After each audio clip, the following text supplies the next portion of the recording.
에스겔 44장 1절부터 14절에 있는 말씀으로 큐티인 제목은 죄악을 담당하리라입니다. 성소의 동쪽 문으로 들어오신 하나님이 에스겔에게 이 문을 닫아두어야 한다고 말씀하십니다. 안내자의 인도로 성전 앞에 이른 에스겔은 여호와의 영광이 성전에 가득한 것을 봅니다. 이때 하나님은 이스라엘 족속의 가증한 일을 지적하시고 레위인들은 그들의 죄악을 담당하고자 제사장의 직분을 행하지 못할 것이라고 말씀하시죠. 첫째는 동문을 닫으라입니다. 1절부터 2절입니다. 그가 나를 데리고 성소의 동쪽을 향한 바깥문에 들어오시니 그 문이 닫혔더라. 여호와께서 내게 이르시되 이 문은 닫고 다시 열지 못할지니 아무도 그리로 들어오지 못할 것은 이스라엘 하나님 나 여호와가 그리로 들어왔음이라. 그러므로 닫아줄지니라. 에스겔은 안내자의 인도에 따라서 성전 바깥들로 들어가는 동쪽 문으로 갑니다. 이 문은 에스겔이 40장에서 이 환상을 보기 시작할 때 처음 서 있었던 그 문입니다. 그런데 자세히 보면 이 동쪽 문이 잠겨 있습니다. 우리가 에스겔 10장에 보시면 하나님이 동문으로 떠나셨다라고 이렇게 표현되어 있는데, 하나님이 동문으로 떠나셨다가 그 문을 통해서 다시 성전으로 들어오셨기 때문에 영원히 닫아두라고 하시는 거죠. 거룩하신 하나님이 지나가신 곳을 죄로 오염된 인간이 범하는 것을 막기 위함입니다. 과거 하나님께서 동문을 통해서 성전을 떠나실 때 이방인들을 이곳에 침입하여 점령하고 성전을 오염시켰죠.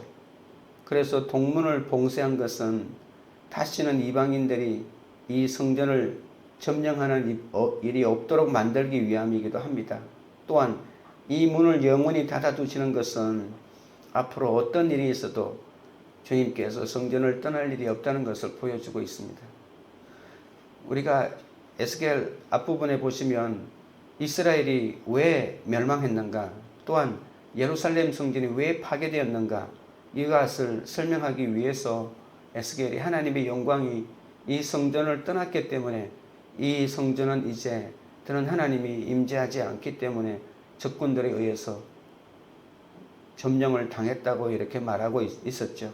그런데 이제 하나님의 영광이 예루살렘 성전에 다시 돌아왔기 때문에 내가 다시는 이제 이 문을 향하여 밖에 나가지 않겠다라고 하는 그런 의미로 이 성전을 닫아두라라고 하는 의미가 있다는 것이죠. 3절입니다. 왕은 왕인 까닭에 안길로 이 문 현관으로 들어와서 거기에 앉아서 나 여호와 앞에서 음식을 먹고 그 길로 나갈 것이니라. 심지어 왕이라고 할지라도 동문으로 출입하지 못하고 이제는 안길로 문의 현관으로 들어오고 다시 그 길로 나갈 수가 있다고 합니다. 왕은 이 안길을 통해 이 문의 현관으로 들어가서 그 앞에서 음식을 먹고 다시 안길을 통해서 드나들 수 있는 것이죠. 문은 영원히 닫혀 있지만 왕은 이 문 안쪽에서 현관을 사용할 수 있다는 그런 말입니다. 이런 규정은 왕에게는 하나의 특권을 부여하는 일이기도 하고, 또는 그 어떤 누구도 왕이라도 이 동쪽에 있는 이 정문을 사용하지 못한다고 하는 두 가지 사실을 동시에 말하고 있는 것이죠. 왕은 일반인들이 들어갈 수 없는 공간에 들어가 하나님 앞에서 음식을 먹을 수 있는 특권은 지녔지만 이 성전 안뜰로 들어갈 수는 없는 것입니다. 옛날에는 왕이 자유자재로 성전에 들어들 수 있었지만 이제 새로운 성전은 이 왕권에 대한 한계를 많이 정해놓았다고 볼 수가 있습니다. 하나님은 다시는 당신의 임재가 가득한 성전을 떠나지 않고 영원히 그곳에 거할 것입니다. 내 안에 거하시는 성령님도 나를 떠나시지 않고 나와 영원히 함께 하신데, 그런데 그 하나님을 내가 인정하고 환영하고 모셔드리고 내 삶의 주인으로 받아들여야만 그곳에 계속 머물러 계시지, 여전히 내가 내 마음대로 내가 원하는 대로 내 속에 있는 성령이라 할지라도 부리려고 한다면 그 성령이 내 속에 있다 한들 아무 의미도 없어지는 것이죠. 적용 질문 드립니다. 하나님이 내게서 떠나셨다고 느껴진 때는 언제입니까? 나의 삶으로 들어오신 주님과 더불어 먹고 마시는 교제가 이루어지고 있습니까? 둘째는 할례받지 않은 이방인입니다. 4절부터 6절입니다. 그가 또 나를 데리고 풍문을 통하여 성전 앞에 이르시기로 내가 보니 여호와의 영광이 여호와의 성전에 가득한지라. 내가 얼굴을 땅에 대고 엎드리니 여호와께서 내게 이르시되 인자야 너는 전심으로 주목하여 내가 내게 말하는 바 여호와의 성전의 모든 규례와 모든 율례를 귀로 듣고 또 성전의 입구와 성소의 출구를 전심으로 주목하고 너는 반역하는 자 곧 이스라엘 족속에게 이르기를 주 여호와께서 이같이 말씀하시기를 이스라엘 족속아 너희의 모든 가증한 일이 족하니라. 안내자가 선지자를 데리고 안뜰 풍문을 통과해서 성전 건물 앞으로 갑니다. 그곳에는 이미 하나님의 영광이 가득했습니다. 에스겔은 이 여호와의 영광에 압도되어 그 앞에 엎드리게 되죠. 이런 에스겔에게 여호와께서 이스라엘 백성이 가증한 일을 행했다고 지적하십니다. 하나님이 옛적에 모세를 통해 율법을 주신 것처럼 이번에는 에스겔을 불러 새로운 규례를 주시면서 이스라엘에게 전하라고 하시죠.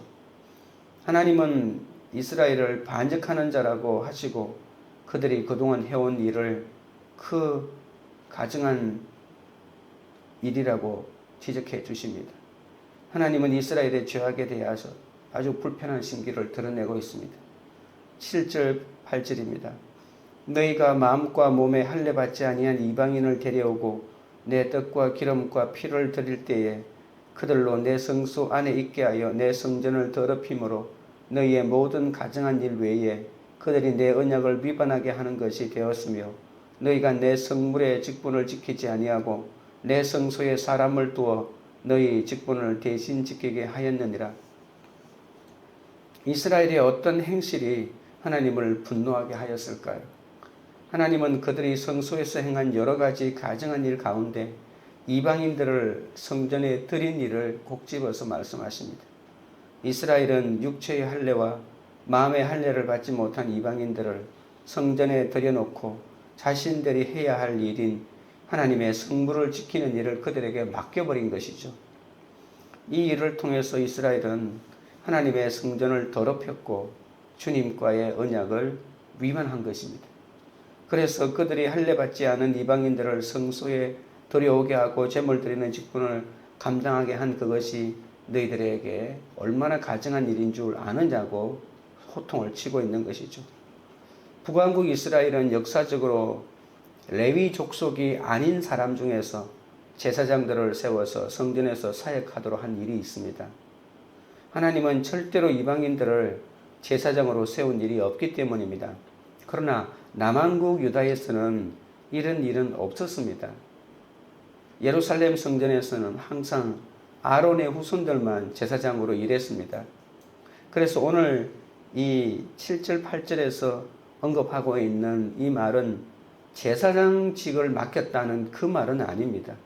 성전을 지키거나 성전 창고를 관리하는 등과 같은 이 성전에서 온갖 허드렛 일을 하는 사람 중에서 이방인들이 섞여 있었다는 그런 말입니다. 9절입니다. 주 여호와께서 이같이 말씀하셨느니라. 이스라엘 족속 중에 있는 이방인 중에 마음과 몸의 할례를 받지 아니한 이방인은 내 성소에 들어오지 못하리라. 그렇다고 이 말씀은 이방인들이 영원히 주의 성소에 들어갈 수 없다고 하는 것은 아닙니다. 이방인들도 성소에 들어가 하나님을 예배할 수 있습니다. 또한 봉사도 할 수가 있죠. 우리가 여호수아서에 보면 가나안 정복 시대에 여호수아는 가나안 사람들인 이 기브온 족속 사람들을 성전에 내서 허드렛 일을 하는 사람들로 이렇게 직분을 맡긴 일을 우리가 기억하고 있지 않습니까? 에스겔은 이방인 중에서 마음과 몸의 할례를 받지 아니한 이방인은 내 성소에 들어오지 못하리라고 말한 것을 우리가 주목해 봅시다.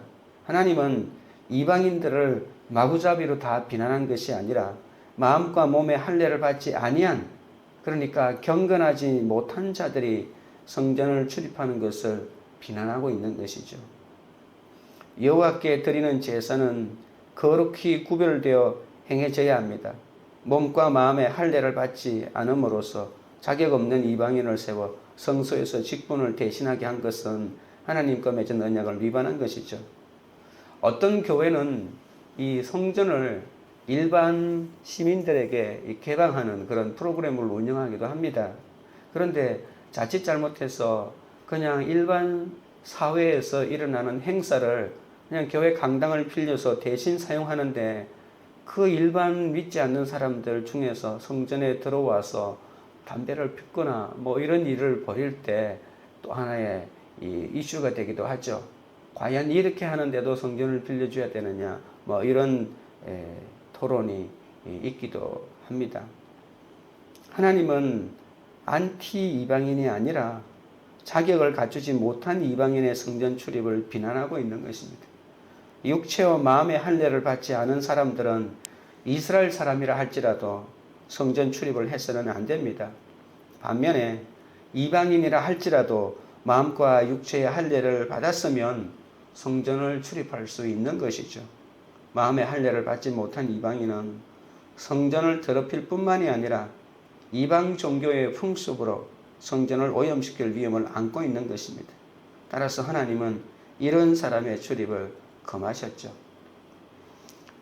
성전이 하나님이 계신 곳이고 하나님을 예배하는 것이다 라고 하는 것이 100% 믿어지지 않는 일반인이라 할지라도 적어도 이러한 다른 사람에게 중요한 이러한 성전은 몸가짐도 단정해야 하는 것이 일반적인 상식 아닙니까? 그런 마음가짐을 가지고 와서 여러 가지 다른 것을 하는 것은 괜찮지만 우습게 여기고 함부로 대하고 일반 건물과 똑같이 대하는 것은 올바른 태도가 아닐 것입니다. 하나님의 언약 백성은 마음의 할례를 행해야 합니다. 내 속에 있는 가증함을 회개한다는 말이죠. 그래야 영혼에 붙어 있는 그런 죄를 베어내고 거룩을 회복할 수 있는 것입니다. 적용 질문 드립니다. 오늘 내가 마음의 할례를 행함으로 베어내어야 할 가증한 죄악은 무엇입니까? 셋째는 그릇 행한 레위인입니다. 10절입니다. 이스라엘 족속이 그릇 행하여 나를 떠날 때에 레위 사람도 그릇 행하여 그 우상을 따라 나를 멀리 떠났으니 그 죄악을 담당하리라. 자격이 없는 이방인들의 성전 출입을 금한 선지자가 이번에는 제사장들 가운데 일부의 사역을 못하게 합니다. 과거에는 레위 사람 중에 레위 사람이라고 해서 모두 이 제사장의 사명을 감당한 것이 아니죠. 레위 사람들 중에서도 아론의 후손만이 제사장이 될 수 있었습니다. 그런데 세월이 지나면서 아론의 후손들 가운데 일부는 성전 사역에서 밀려나는 제사장들도 생겼습니다. 엘리 제사장의 후손인 이 아비아달이라고 하는 대제사장이 있었죠. 그런데 이 아비아달의 자손들은 솔로몬이 왕이 되기 직전에 솔로몬을 지지하지 않고 다른 사람을 지지했다가 솔로몬이 왕권을 잡자 이 아비아달 이 족속에 있는 모든 사람을 고향으로 쫓아버립니다. 그때 그 사람들이 아나돗이라고 하는 고향으로 추방되어서 다시는 이 제사장의 사역을 못하게 합니다. 그래서 그들이 떠나고 나니까 그 빈자리가 있었잖아요. 그 빈자리를 일반적인 레위인들이 그 일들을 차지하게 됐다는 것입니다. 이스라엘 백성이 그릇 행하여 하나님을 떠날 때 이 제사장 직분을 맡은 레위인들도 우상을 따라 하나님을 멀리 떠났다는 것입니다. 오늘 이 10절 이하에 지적하고 있는 것은 레위인들 가운데 제사장의 사명을 감당한 사람에 대한 비난이라고 보시면 정확합니다. 일반 아론의 계열의 제사장이라기보다는 일반적인 레위인들 가운데 하나님의 일들을 하는 그런 제사장을 특별히 말하고 있는 것이죠. 이 제사장의 직분을 맡았던 레위인들이 우상을 따라서 하나님을 멀리 떠났다고 이렇게 말합니다. 심지어 이스라엘 백성이 우상을 숭배할 때 그들을 부추기고 죄악에 걸려 넘어지기까지 한 것이죠. 이에 하나님은 레위인들의 제사장 직분을 박탈하신다고 말하는 것입니다. 11절입니다. 그러나 그들이 내 성소에서 수종들어 성전 문을 맡을 것이며 성전에서 수종들어 백성의 번제와 희생물과 다른 희생물을 잡아 백성 앞에 서서 수종들게 되리라. 이제 제사장들은 제사장의 역할은 감당하지 못하고 성전을 지키는 문지기로서의 역할과 성전에서 수종드는 일을 하게 됩니다. 레위인들이 자신의 죄로 인해서 징계를 받은 것이죠. 원래 이스라엘 성전에서 드리는 제사에서는 번제를 포함한 일부 제물은 제사장이 아니라 제물을 드리는 사람이 직접 짐승에게 안수하고 그리고 직접 죽이고 그리고 직접 각을 뜨고 그래서 제사장한테 갖다 주면 제사장은 바로 그것을 이 번제단에서 얹어서 태우는 역할만 제사장이 했던 것이죠. 그래서 제사를 드리러 온 사람들이 굉장히 주도적인 역할을 다 했습니다. 그런데 세월이 지나면서 이제 이 일을 예배자들이 하는 것이 아니라 레위인들 제사장들이 그 일을 하도록 했다는 것입니다. 제사장은 원래 이제 다른 일들을 해야 되는데 다른 일들을 이제 못하게 하나님이 막아버리시고 예배자들이 했던 일을 너희들이 대신하라고 이렇게 하는 것이죠. 예를 들면 번제를 드릴 때 짐승의 머리 위에 안수하는 것은 내가 바로 이 짐승이 된다라고 하는 그런 말이고 또 내가 직접 내가 되어버린 죄 덩어리가 된 그 짐승을 죽이는 이런 행위가 의미가 있는 것인데 이제 이런 일들을 제사장들, 레위인 출신 제사장들이 하도록 한 것입니다. 만약에 그들이 이것마저도 할 일이 없다면 아예 성전에서 쫓겨나야 되니까 하나님께서 이 일들을 그 사람들 레위인 출신 제사장들이 할 수 있도록 배려한 것이죠. 12절입니다.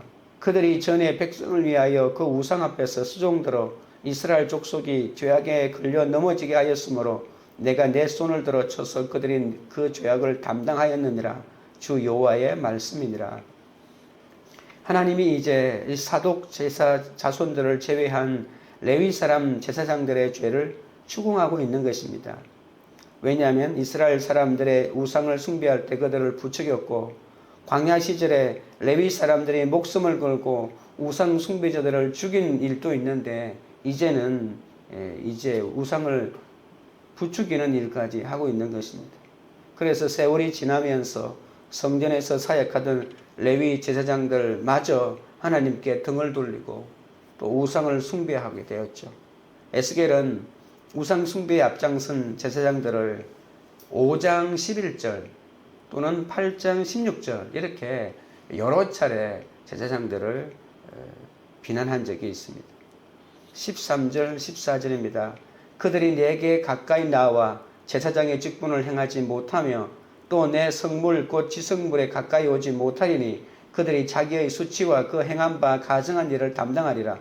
그러나 내가 그들을 세워 성전을 지키게 하고 성전의 모든 수종드는 일과 그 가운데 행하는 모든 일을 맡기리라.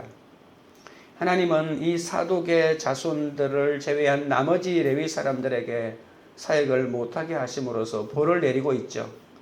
과거에는 그들도 성전을 드나들며 하나님 앞에서 사역했지만 새 성전에서는 성전 안뜰에서 진행되는 일을 도맡아 할 뿐 성전 안으로 그러니까 성소 안으로는 들어갈 수가 없는 것입니다. 예배자들이 제물로 드릴 짐승을 가지고 오면 그 짐승들을 잡아 예배를 준비하는 역할은 하되 이 예배자들의 제물을 하나님께 직접 드리는 일은 그들이 할 수 없다는 것입니다. 그들은 성소도 들어가지 못하고 레위 사람들은 이런 일을 하면서 자신들이 저지른 이 가증한 일들의 죄값을 톡톡히 치르고 있는 것입니다. 비록 사독 계열이 아닌 제사장들이 자신들의 범죄에 대한 벌을 받기는 했지만 그래도 하나님은 이들을 은혜를 주셔서 회개할 수 있는 기회를 주시고 완전히 쫓아내지는 않고 약간 일반 사람들이 하던 일을 맡겨서 그래도 성전 뜰이라 할지라도 그 성전 뜰에서 일할 수 있도록 배려한 것입니다. 자격이 없는 이방인 사역자들의 경우에는 성전에서 완전히 내쫓아 버렸지만 이 레위 제사장들의 경우에는 비록 성전에서 가장 거룩한 공간에는 들어갈 수 없지만 그래도 성전뜰에서 예배를 준비하는 이러한 일들을 하나님께서 허락하신 것을 볼 수 있습니다. 하나님은 자신의 직무를 잃어버리고 백성들의 죄를 부추긴 제사장들을 향한 이 자비를 완전히 거두시지 않고 은혜를 동반한 처벌을 내리시고 계십니다. 내가 죄를 지었을 때도 주님은 오래 참으심으로 은혜로 나를 징계하고 있다는 것을 인정하십니까? 하나님의 징계는 하나님의 사랑의 또 다른 표현으로 당신을 향한 믿음을 회복하도록 우리를 이끄시는 그 인도하심이라는 것을 잊지 말아야 합니다. 적용 질문 드립니다. 내 죄에 대한 징계로 하나님의 사랑을 경험한 적은 언제입니까? 기도드리겠습니다. 하나님 아버지, 하나님은 당신의 임재가 충만한 성전을 다시는 떠나지 않고 영원히 거하신다고 하셨습니다. 오늘날은 성령께서 내 안에 내주하셔서 나를 떠나지 않고 함께 해주신다고 말씀하시니 감사드립니다. 그런데도 그 성령님을 내 삶의 주인으로 모시지 않고 의지하지도 않을 때가 많사오니 주여 용서하여 주시옵소서. 삶의 어떤 자리에서도 나의 도움이자 나의 스승이자 나의 변호자이신 그 보혜사 성령님을 떠나지 않도록 붙잡아 주시옵소서. 하나님의 언약 백성으로서 마음의 할례를 행해야 성전에 출입할 수 있다고 했습니다. 하나님의 언약 백성으로 구별되게 행하지 않았기 때문에 곁에 있는 가족과 지체들을 오히려 시험에 들게 하고 제약에 걸려 넘어지게 한 죄도 많사오니 주여 불쌍히 여겨 주옵소서. 내 속에 있는 가증함을 회개함으로 영혼에 붙어있는 죄를 베어내고 거룩을 회복할 수 있도록 인도하여 주시옵소서. 하나님은 백성들을 거룩으로 인도해야 할 자신의 직무를 잃어버리고 오히려 죄를 부추긴 제사장들을 향한 자비를 완전히 거두지 않고 은혜를 동반한 처벌을 내리신 것을 보았습니다. 우리가 죄를 지었음에도 불구하고 못났음에도 불구하고 죽어야 마땅함에도 불구하고 오직 오래 참으심으로 은혜로 징계하여 주시니 그 또한 감사합니다. 죄에 대한 징계를 받을 때 주님의 사랑과 자비를 깨달아 거룩한 삶을 살아갈 수 있도록 역사하여 주시옵소서. 관계 우리들 교회가 하나님을 떠나지 않고 삶 속으로 들어오신 주님과 더불어 먹고 마시는 교제하는 공동체가 되도록 역사하여 주옵소서. 각자가 마음의 할례를 행함으로 가증한 죄악을 단호하게 베어내게 하옵소서.